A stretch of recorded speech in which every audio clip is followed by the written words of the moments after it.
الحمد لله رب العالمين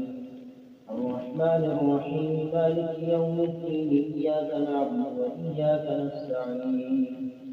اهدنا الصراط المستقيم صراط الذين أنعمت عليهم غير المغضوب عليهم ولا الضالين إن الذين يكفرون بآيات الله ويقتلون النبيين بغير حق ويقتلون الذين يأمرون بالقسط من الناس وبشرهم بعذاب أليم أولئك الذين حبطت أعمالهم في الدنيا والآخرة وما لهم من ناصرين ألم تر إلى الذين أوتوا نصيبا من الكتاب يدعون إلى كتاب الله ليحكم بينهم ثم يتولى فريق منهم وهم معرضون ذلك بأنهم قالوا لن تمسنا النار إلا أياما معدودات وغرهم في دينهم ما كانوا يفترون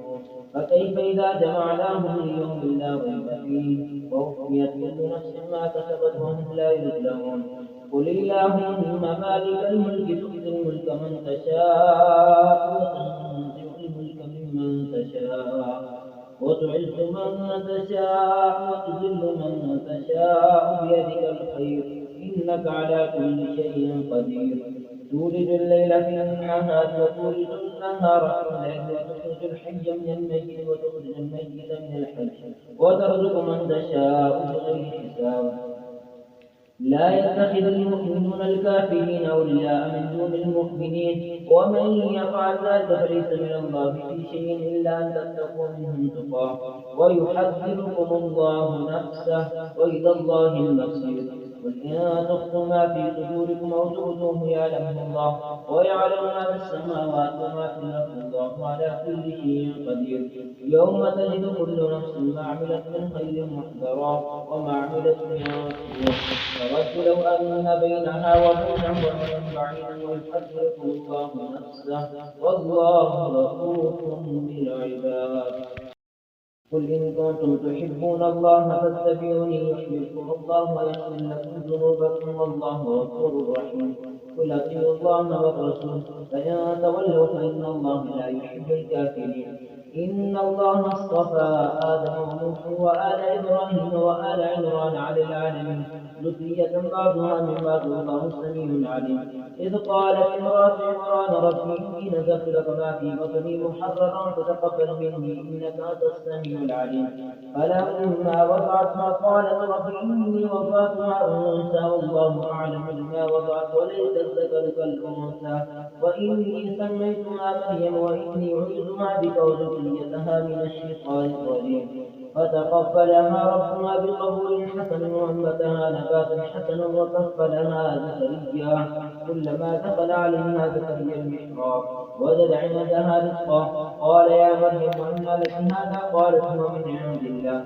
إن الله يرزق من يشاء بغير حساب هنالك دعا زكريا ربه قال رب هب لي من لدنك ذرية طيبة إنك سميع الدعاء فنادته الملائكة وهو قائم يصلي في المحراب أن الله يبشرك بيحيى مصدقا بكلمة من الله وسيدا وحسورا ونبيا من الصالحين قال رب أنى يكون لي غلام وقد بلغني الكبر وامرأتي عاقر قال كذلك الله يفعل ما يشاء قال رب اجعل لي آية قال آية ألا تكلم الناس 3 أيام إلا رمزا واذكر ربك كثيرا وسبح بالعشي والإبكار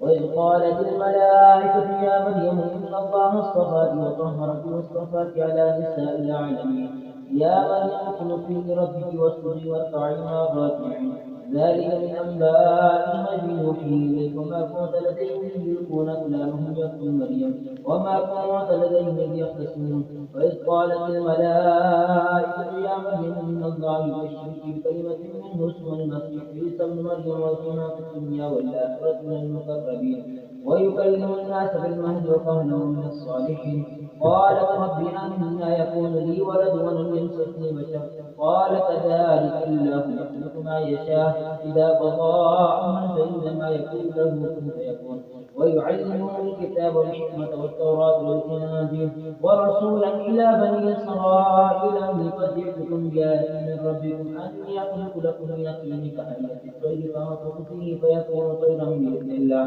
وأبرئ الأكمه والأبرص وأحيي الموتى بإذن الله وأنبئكم بما تأكلون وما تدخرون في بيوتكم إن في ذلك لآية لكم إن كنتم مؤمنين ومصدقا لما بين يديه من التوراة وأحل لكم بعض الذي حرم عليكم وجئتكم بآية من ربكم فاتقوا الله وأطيعون إن الله ربي وربكم فاعبدوا هذا صراط مستقيم فلما أحس عيسى منهم الكفر قال من أنصاري إلى الله قال الحواريون نحن أنصار الله آمنا بالله واشهد بأننا مسلمون ربنا آمنا بما أنزلت واتبعنا الرسول فاكتبنا مع الشاهدين ومكروا ومكر الله والله خير الماكرين